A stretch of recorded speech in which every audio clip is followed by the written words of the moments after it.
Hello, my name is Evelyn Makumbi, and today I'm going to talk about effective communication, non-verbal and listening in a social care sector. My service user is John Smith. He's 24 years of age and he has a moderate intellectual disability.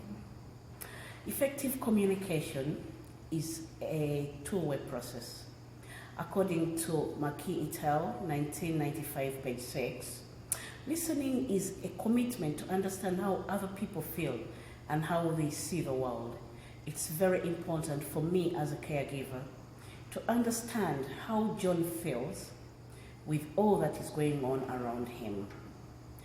This will give him a sense of involvement, and as a caregiver, I will have a sense of achievement. This will help to build trust and in the relationship between John and I, the caregiver. Body language is also very important. Evans, 1990, page 170 to 173. As a caregiver, to be able to communicate with my service user, John, who has a moderate intellectual disability, I should be aware of the gestures and the body positioning in order not to convey wrong information during interaction. For example, eye movement. If I'm interacting with John, I don't have to be moving my eyes side or left. I have to be focused on John because he is the one I'm interacting with. And then gazing is also very important. I should not be able to gaze during the interaction with John. By doing so, it will make both the caregiver and the service user comfortable and free. It is also very important for the caregiver to understand and learn the language the service user uses during interaction, for both to have a common ground of communication which will enhance the relationship. And according to Evans D., 1990, page 170, staff should be more aware of how other people feel. For my service user, John, who has a moderate intellectual disability, it is very important for me as a caregiver to make sure that John's feelings are not compromised in any way. This will give John a sense of love, trust, belonging, which will create a good relationship between the caregiver and John, the service user. Thank you so much.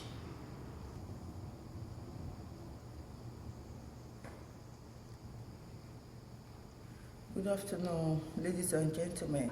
My name is Biodun Bello. I'm going to speak about the impact of effective communication on non-verbal and listening, in a social care setting. I'm dealing with a service user whose name is John Smith, and he's 24 years of age with a mild intellectual disability.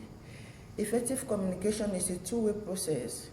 According to Evan, 1990, 173, page 173, monitoring and controlling personal non-verbal signal when communicating with John as a caregiver, I have to ensure that I maintain and control my body posture.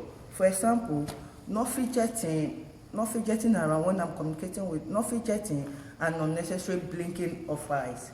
This encourages John to stay focused and listening attentively to the caregiver. This also helps me as a caregiver to be able to be at alert and show signs of interest in the conversation with John in the conversation with John, and this creates room to improve our communication. According to Benson and Care 1994 shows sympathy if the person becomes upset and frustrated during interaction with my service user, John. There might be a time when John can get upset or even frustrated. As a caregiver, I must show sympathy by my facial gesture, by tapping John on his shoulder. It helps him to calm down.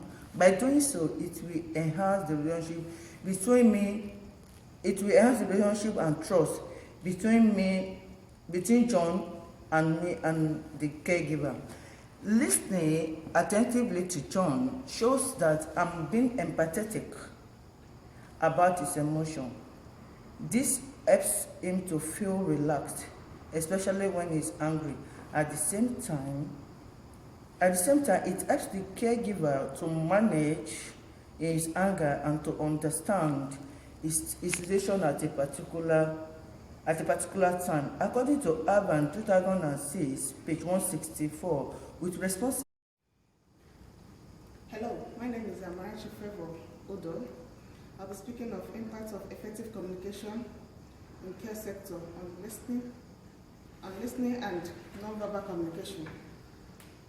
My service username is by name John Smith, age 24 years, with a moderate intellectual disability. Effective communication is a two-way process.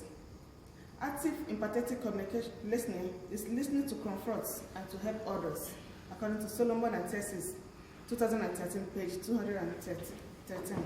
As a caregiver, it is very important for me to see things from the service user's perspective. This helps me to meet his needs and gives me a feeling of fulfillment. In this way, John feels satisfied that his needs and welfare are being met and is grateful for trust.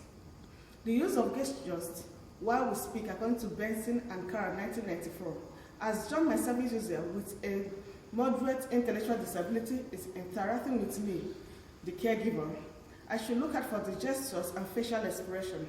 For example, a person who messes up yes and no, we usually show this. We show which they mean by their facial expression. By knowing the gesture my service user uses, this will help to remove the communication barrier between me, the caregiver, and John, the service user, and this will increase our trust. According to Solomon and Tessis, 2013, page 178, it is very important to understand the non-verbal communication. I need to understand the way John communicates non-verbally, as this will improve my interpersonal communication skills with him and keep the professional relationship going.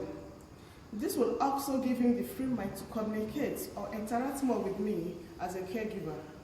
For example, gestures such as nodding and facial expression and eye contact, which encourages him to interact more and improve his communication skill. Non-verbal communication varies from culture to culture. This means that what is meant to be friendly gesture may be an insult, may be a serious insult to another, according to Harvard 2006, page 111.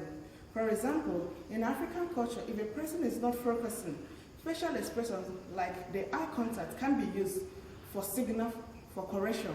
But in the case of John, a gentle touch on his shoulder will help him to adjust and calm him down. On the other hand, a gentle rub on his shoulder shows or tells that we are commending him on his good behavior.